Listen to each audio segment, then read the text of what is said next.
Welcome back to the Budget Gamer channel, where we bring you critical and in-depth reviews of just about every indie game we can get our hands on, and today we're going to be taking a look at Sun Wukong vs. Robot for the Nintendo Switch. And this one, I have to say, immediately sucked me in with its opening graphics and with its story. The opening visuals giving us the story are done in that kind of classic vintage tube TV look that grant us the eras of maybe NES or SNES. And they explain a story that's pretty much the antithesis of what we consider to be the normal hero archetype.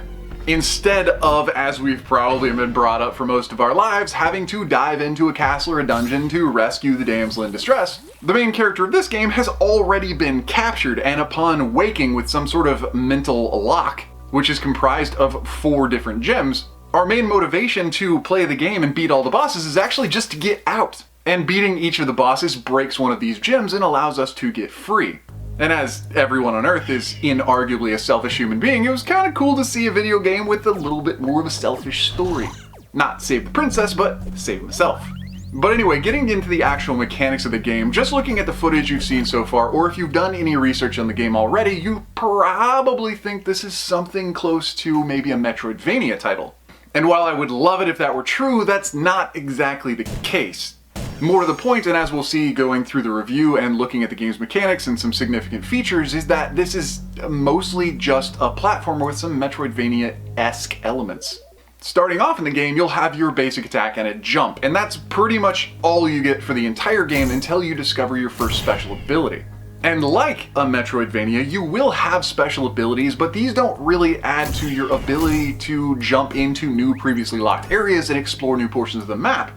They kind of just add to your combat. Whether that's giving you an attack you can lob over and through scenes to attack enemies from a distance, or laser beams that'll pierce through the screen and kill anything in your path, or your giant gourd that apparently sprays noxious gases in any direction you can point with the right thumbstick.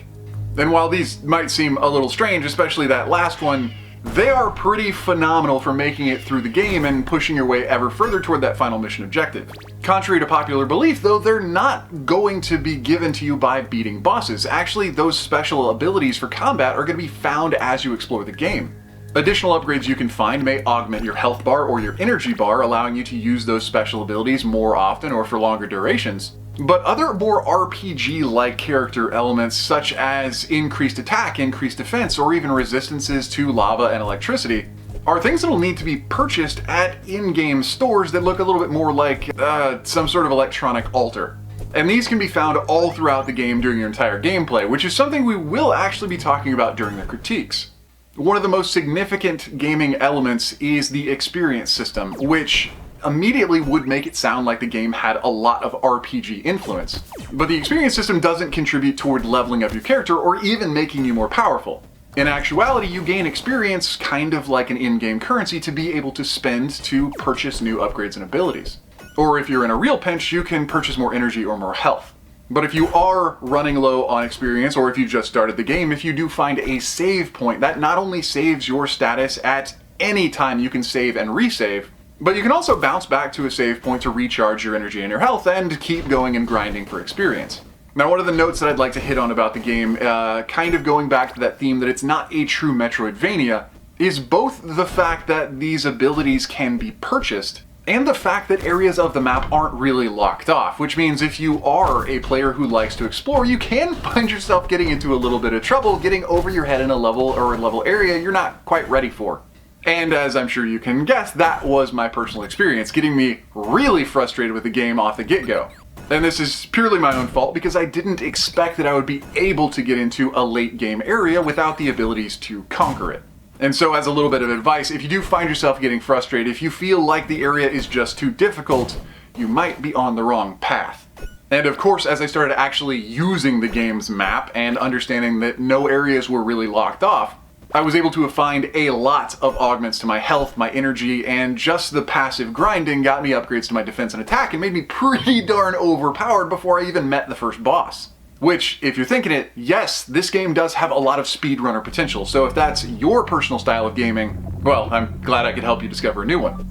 But getting into the presentation of Sun Wukong vs. Robot, while I was initially sucked in by those opening visuals, I have to say that is not representative at all of the actual in-game graphics. So if you are a retro gamer or a retro enthusiast who enjoys more intricate but less detailed pixel work in the game's characters, backgrounds, and avatars, then that's probably actually a pretty good selling point. But if you're looking for hyper-realistic graphics, you're not going to find it. The game's soundtrack, though, while I actually really did enjoy the low-resolution graphics of the game because it really did give a good feel, the game's audio was sparse, to say the least. And there really was nothing more than just a general thrum of background ambiance, I suppose. I couldn't really identify it even really as a soundtrack. But considering that you're waking up in a 500-year-old prison made by robots, maybe they just weren't too concerned about the aesthetics. But moving past the game's general mechanics, themes, and presentation, we're getting into the game's critiques. And yes, Sun Wukong vs. Robot does have a couple. First off, though, isn't really the length or the price. Like I said before, it is capable of being speedrun, but if you're figuring out the game for yourself and you're not really a speedrunner, for a couple bucks you might get up to about 3 hours of gameplay, depending on how long it takes you to explore or figure out the boss's patterns. And so in that sense, the first critique is probably actually on the game's genre, just because it's so hard to pin down.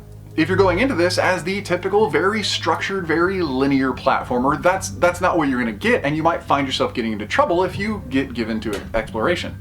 Otherwise, if you are diving into this as a Metroid-vania, you might be somewhat dissatisfied with the progression, because while there is a map and it is somewhat interconnected, there is no re-exploration, and the abilities that you get really aren't even necessary for beating the bosses or navigating through the rest of the game.